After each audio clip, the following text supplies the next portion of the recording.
You're listening to Forge Theater Labs.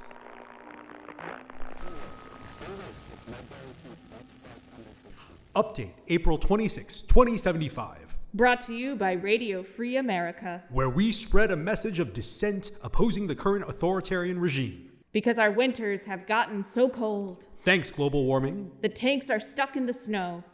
Maine has become the last republic. What else is new? For those of you who are just joining us, here are the headlines. Despite superior manpower, there's been a setback for the joint Trumpite and Russian imperial forces. Once again, snow on the Eastern Front. We are currently taking refuge in a bunker broadcasting to the satellite outposts. Each of you is a beacon of resistance. We all became rebels for our own reasons. My college students were disappeared by ICE. Protesters were especially targeted. I'm a refugee from the California fires where we were denied federal aid due to petty political disagreements. Most of us stayed quiet longer than we should have. We look forward to the Truth Commission where we will eventually find justice for the many crimes of this regime. We're losing our signal. Apologies. As our longtime listeners know, broadcasting over these MAGA-controlled airwaves is always a challenge. Control of the media is part of the House's so-called Supreme Leader Trump III, along with the triumvirate capitalist dynasties of Zuckerberg, Bezos, and Musk, are trying to hold on to power for the next generations. But as hard as they try, they will never silence us. Hold. I'm receiving some troubling signals on my headset. Our location may have been compromised. I thought the troops were stuck in the snowdrifts. The drones can reach us if they know our coordinates. They're coming for us now. Oh, God! Quick, put out an SOS call.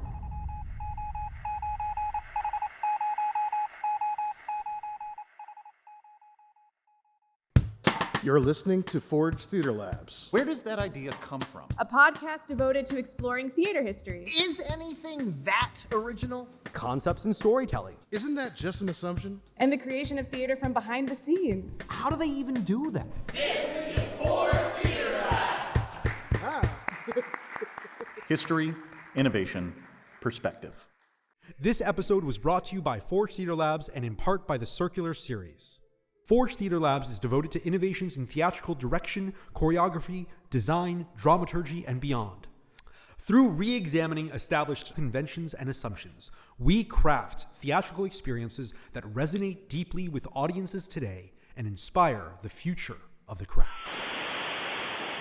Want to get your brand in front of a passionate, creative, and engaged audience?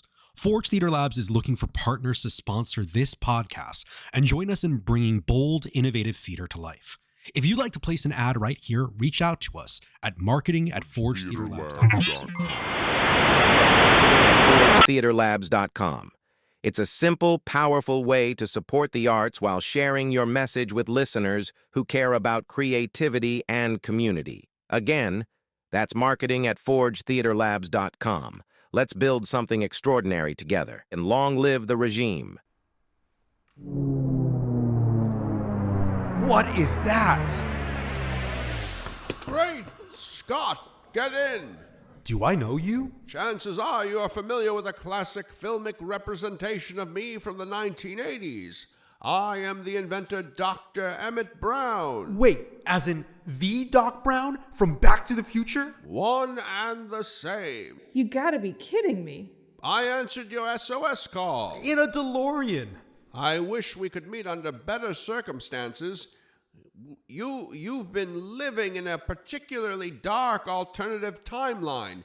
Last time it was just Marty's family in Hill Valley. This time it's our country. The world is in trouble. We know. Come on, let's go. I'm not sure about this. It is not hyperbole to say that the future of the world depends on us.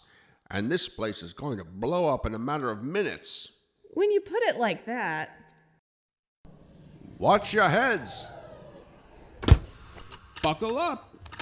Wow, a real time-traveling DeLorean. It's been revamped with completely updated technological capabilities.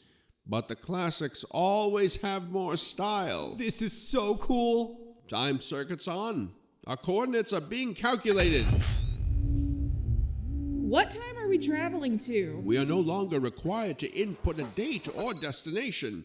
AI will determine the precise time and location that align with our requirements. How does it know? Simple. Your headrests have brain scanners. Think of it as AI-improved GPS. So you have no idea where. Or when we're going to? You're just gonna have to trust me. Do you trust me? Yes, Doc Brown, I trust you. No, but I mean, what could go wrong? Well, full disclosure, although I've never experienced it, there's a chance of molecular disintegration and... Forget it! I don't want to know!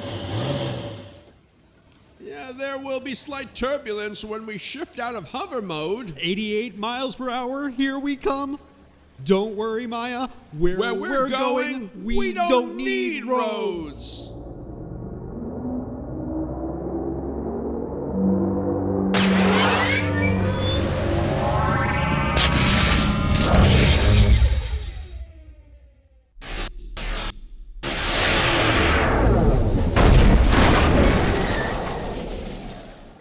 Is everyone okay?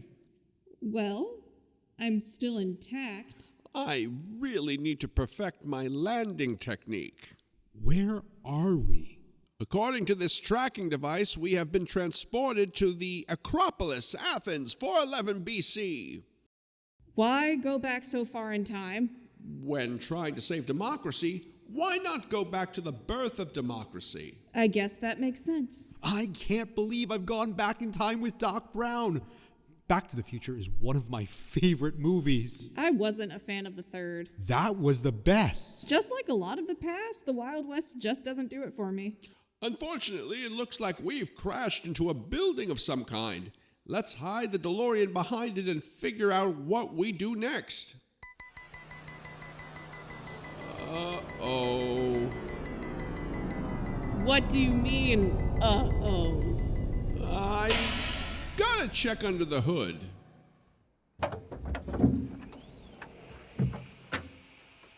What's wrong?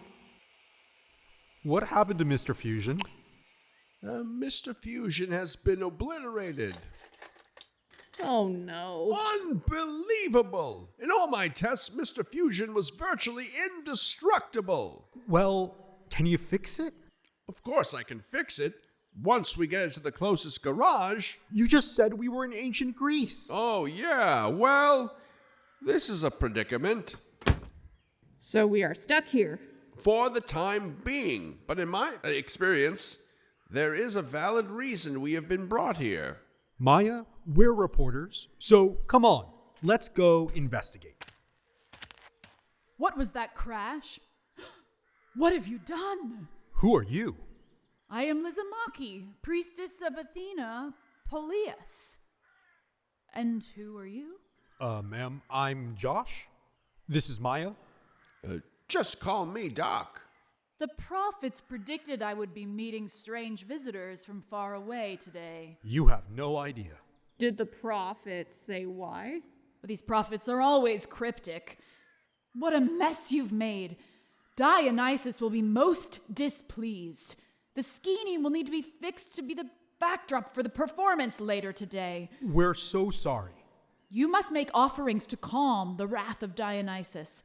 Follow me to the Thymele. The what? Our altar at the center of the circle. Here, light this incense. Pour this wine. This place is amazing. Where are we? Theater Dionysus. You're lucky it's dawn, or your crash would have caused quite an uproar. Now kneel.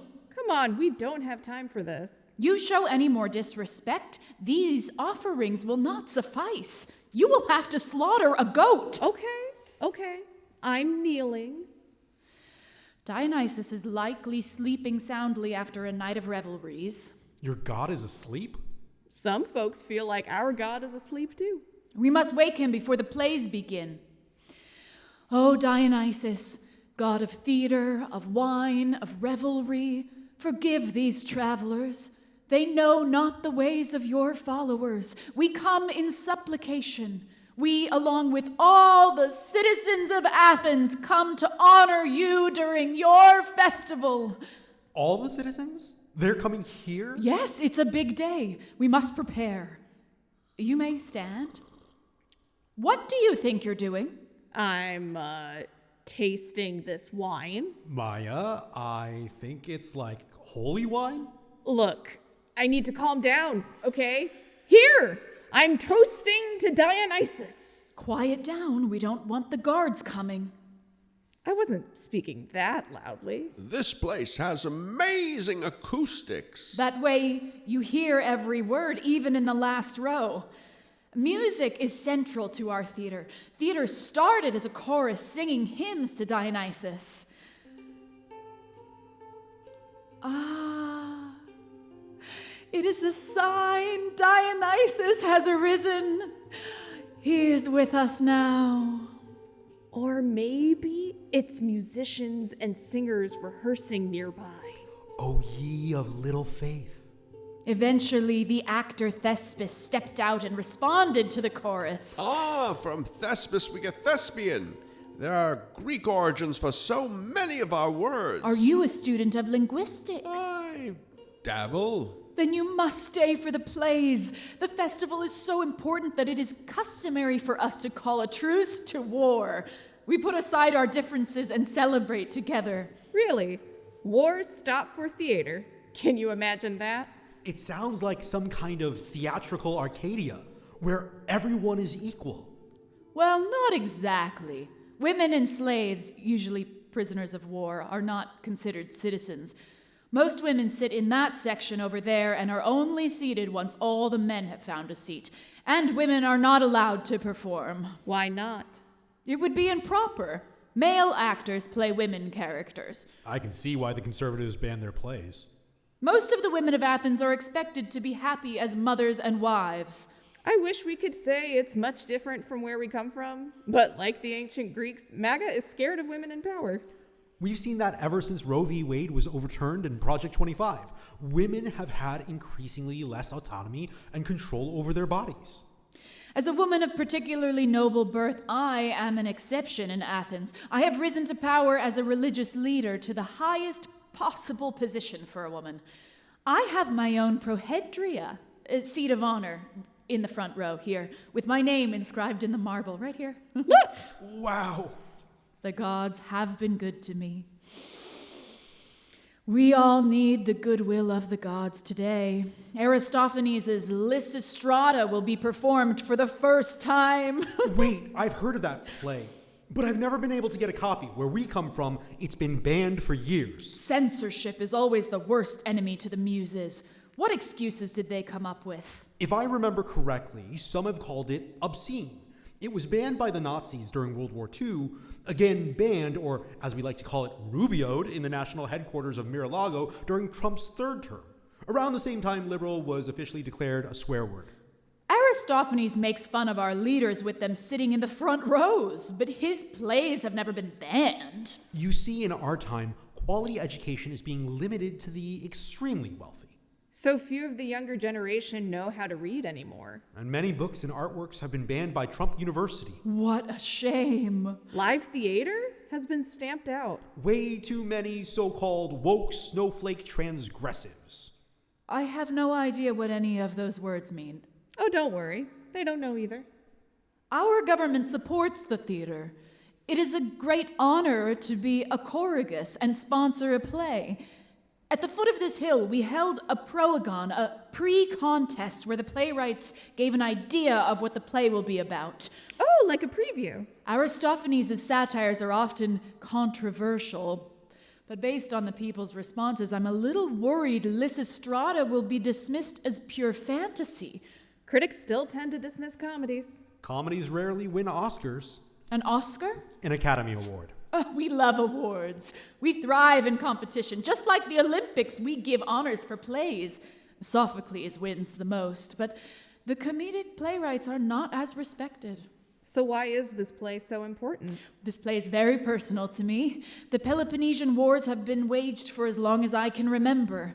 One of my responsibilities is to protect Athens, and so I have been speaking out against the wars, and I am honored that Aristophanes was inspired by me to write Lysistrata. Your names are so similar. My name, Lysimacha, loosely translated means dissolver of battles. Her name, Lysistrata, means dissolver of armies. In the play, Lysistrata leads a sex strike to force an end to the wars. Where does she get that idea? Aristophanes' main characters have ideas that spring seemingly out of nowhere. A happy idea. But in this case, the happy idea didn't come out of nowhere. You say it came from you. I'm not exactly starting a sex strike. That is Aristophanes' sense of humor. But I advocate for peace and represent the women of Athens. If you were his inspiration, then don't you want credit? I am the priestess of Athena. There is a statue of me on the Parthenon. I don't need any more credit than that. We've all heard of Lysistrata, but have either of you heard of Lysimacha? No. I'm no theater expert, more of a science guy myself. The audience will know Aristophanes is referring to me. He already mentioned me in his earlier play, Peace. Hush, the noise of battle. Be a true Lysimacha to us. But Lysistrata is more controversial. If he does not change my name, it may become awkward for me. I see. Josh, Maya, let's remember we're not here to make Lysimacha question her reality. We are here to learn from her. We must remember to do our best not to cause a cataclysmic chain reaction that could forever alter this timeline. Got it, Doc. Please proceed, priestess. Lysistrata convinces the women of Greece to take an oath of chastity. They gather from all different regions, including Sparta, the city-state we are at war with, and our traditional rivals. The character Lampito is from Sparta, and the Athenian women look down on her. Why? They have a hard time understanding her dialect. She's strong, but lacks refinement.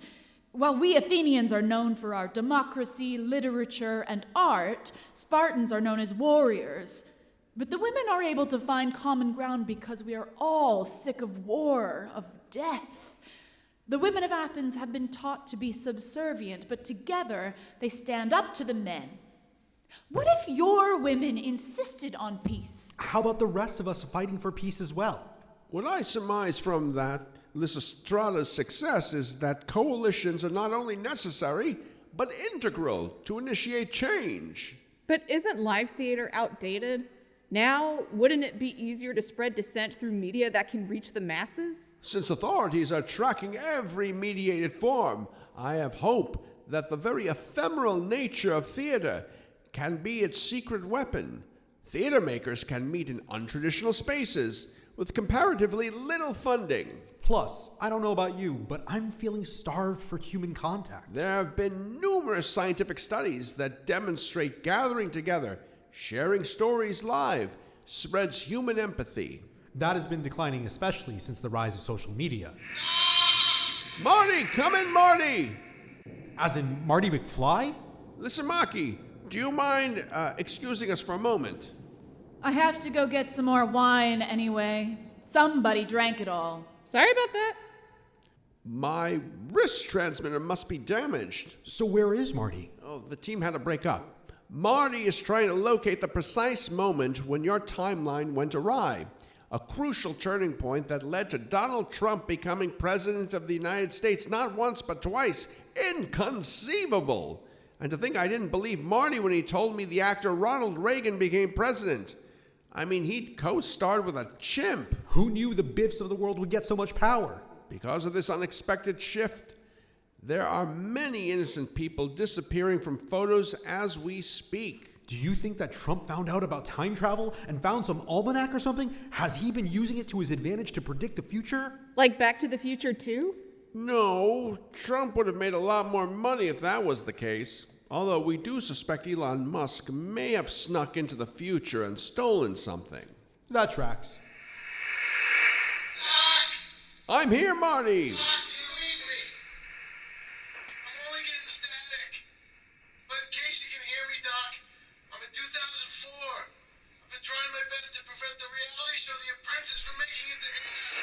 Why would that matter? Well, we thought that way Trump wouldn't have become as widely known to American TV audiences, which would prevent his eventual election. I like that timeline. Come on, Marty. But these men only know what hip sex. They know a hit when they see it. This show, The Apprentice, it's unstoppable.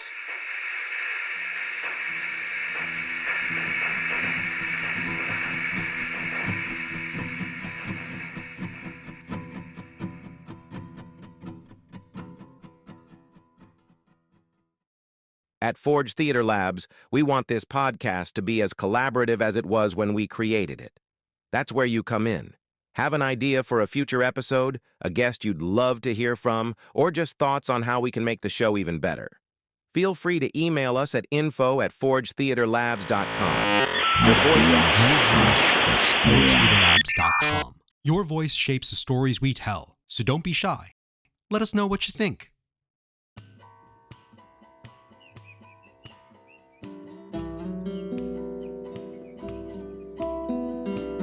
Welcome back to Forge Theater Labs. Look, we're getting distracted. Our country is in a World War III type situation. Marty's out there doing something useful. How is all of this talking helping anyone? Maya, calm down. Breathe with me. This is a natural response. The adrenaline is coursing through your brain. For major disruptive timeline events, Marty and I have learned to take a two-pronged approach. Marty is dealing with the individual who appears to be the catalyst, but there seems to be larger societal issues at play here. To put it simply, even if Donald Trump was never elected president, if we don't make further fundamental changes, someone similar would be likely to come to power. Let's try to figure out why we're here. We gotta keep asking questions. So what can a play from so long ago teach us about ending our war? I have brought more wine. Now we mustn't drink it all. Don't worry. When we're surrounded by violence, when war has waged on for decades, how can we find peace? Lysistrata just seems so idealistic. You don't have to follow Aristophanes. You can come up with your own happy ideas. In Lysistrata, the happy idea is a sex strike for peace. In another of his recent plays, Aristophanes made politicians birds. I think of them more like toads. Or snakes. Are all of your politicians so terrible? Those in power currently, they're worse. I mean, I don't really have anything against toads or snakes. We're reporters. We stick to the facts. In really dark times, what is the point of theater, of art? A question that has been asked many times throughout history, and yet art persists. I mean, when change is needed so desperately, aren't there more practical things we should be doing? Nothing is stopping us from doing those things too. But nobody can do it all. It's true. Art takes time, focus, and energy. News updates are necessary. But if that's all you're focused on, it gets harder and harder to remember the before times. Imagine a future. Remember, you two were busy reporting the news when I saved you. We need something more. Maybe we could get inspired by Marx. We could spread the word or the Communist Manifesto. I'm with you, comrade, even if that stuff is dry. After all, corporations have taken over our government. Corporations? Money interests. In Lysistrata, the women stormed the Acropolis to get control of the treasury. See? They know they need to control the means of production. I believe you have come to me because you have stopped listening to the muses in your land. It's true. Over the years, I've seen so many of my friends stop writing, stop making art, out of discouragement. We muses are the daughters of memory. We always exist even if you cannot always hear us. Aristophanes knows we need to laugh even when we are at war, perhaps especially then. But how is all of this funny? It is easier if I show you. The costumes are stored in the skini. Follow me. Here is the costume for Canisius. Oh my God. What do I see before me? Oh yes, a limp leather phallus. But why is it outside of his clothes? And so brightly colored. It is common for Greek comedies. For Lysistrata, this is how the men are shown to have erections and be in pain from being denied by the women. In one of the funniest scenes, Marini pretends to give in to her husband Canisius to tempt him, but comes up with silly excuses why she can't sleep with him. You have to see it. It's like the male ego is on full display and has become all the more ridiculous. Imagine our politicians in these costumes. That seems weirdly appropriate. Okay, we can see the humor. As her ultimate bargaining tool, Lysistrata brings peace, symbolized by a naked handmaiden to the Acropolis to distract the sex-starved men. The men immediately agree to a truce. The play concludes in celebration with an exodus of Lysistrata leading the women from the Acropolis while choruses of old men and women sing to the gods. And do the old men have phalluses too? Of course. Please put that costume away. All right, all right. Well, what is that device over there? Oh, that's a deus ex machina, or god from machine. It's a crane that can lift a god in to save the day at the end of a play. Fascinating mechanics. So at the end of the play, what position does Lysistrata have in the government? Nothing official. Don't tell me men keep governing. Well, yes.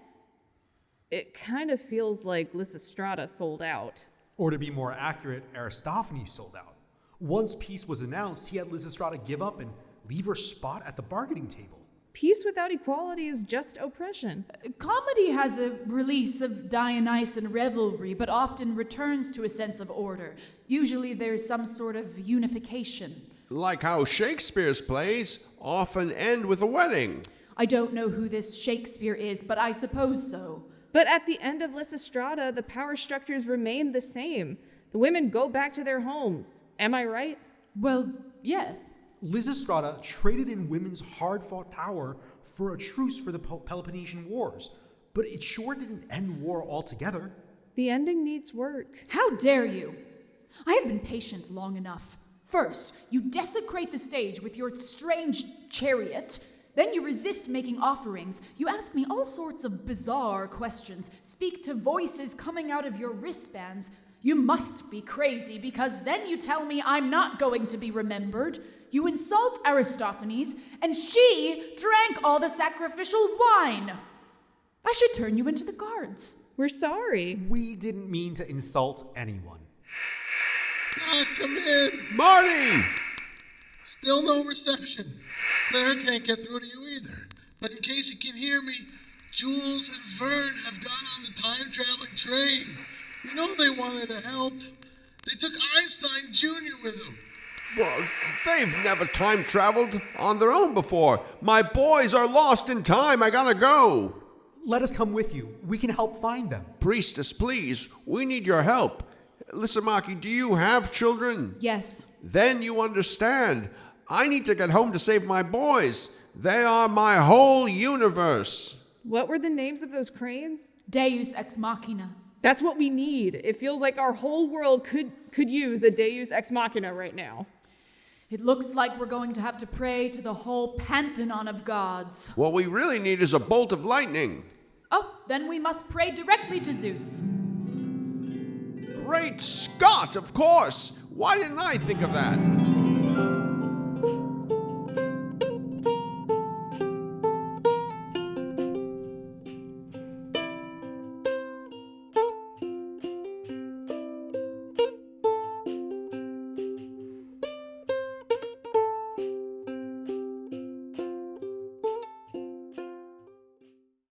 Hey there, Josh Shu here. If you've been enjoying our episodes and the stories we bring to life, there are a couple of easy ways that you can help us keep the fire burning. First, hit that subscribe button wherever you're listening so you never miss an episode.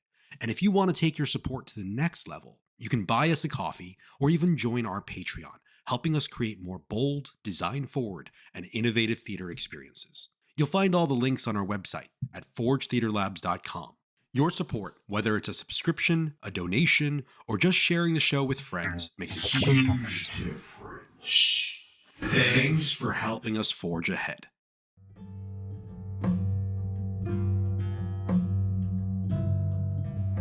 You're listening to Forge Theater Labs. How's it going, Doc? Well, I've made some adjustments to the DeLorean's mechanics. If my calculations are correct, as long as a lightning bolt of electricity hits the conductors directly, they should be able to harness its power to activate the flux capacitor, which will create the temporal displacement field necessary for time travel. Now, how do we convince Zeus to throw down a lightning bolt? You don't convince the gods of anything. You pray, but show him all you have learned, and perhaps he will find you worthy. It is crucial that we reach 88 miles per hour before the car is struck by lightning. Then you must call out to Zeus when you need him. I'm not typically a praying man, but you got it. All the wine is gone again? Hey, Dionysus. Look, I'm sorry I drank all the wine. I figured you'd understand. I will pour oil at the altar instead. Lysimacha, what should we say? This time, you must pray with your own voices. We pray to the god Dionysus for theater. That speaks truth to power. Is valued by a society that believes in art and life. Face to face is best. Trusts happy ideas. And reclaims our sense of humor from those who'd rather have us crying in the streets. We vow to keep listening to our muses. Whether they're from ancient Greece or blockbuster movies. We beg for help from Zeus. We promise that together we will keep fixing our timeline. And we won't leave it to the next generation. O Zeus, Father of all the gods, please use your lightning bolt to help find my sons. He heard you! Amen! Lysimacha, you will always be remembered. And you'll see the play is destined to be a classic. May Zeus be with you! Hurry up! Get in! Thank you, gods. Hold on to your seats. Now, King of the Gods, send us your lightning bolt! Help us, Zeus! We need you! We're coming, Marty!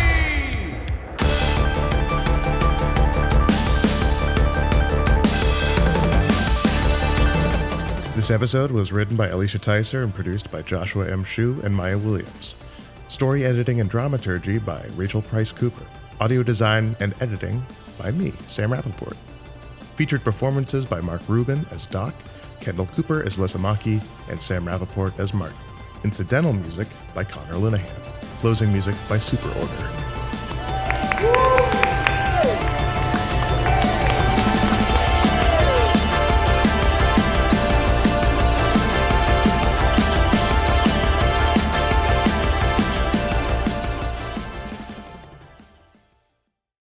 This episode of Forge Theater Labs was recorded live at Cassidy Point as a part of the Circular series.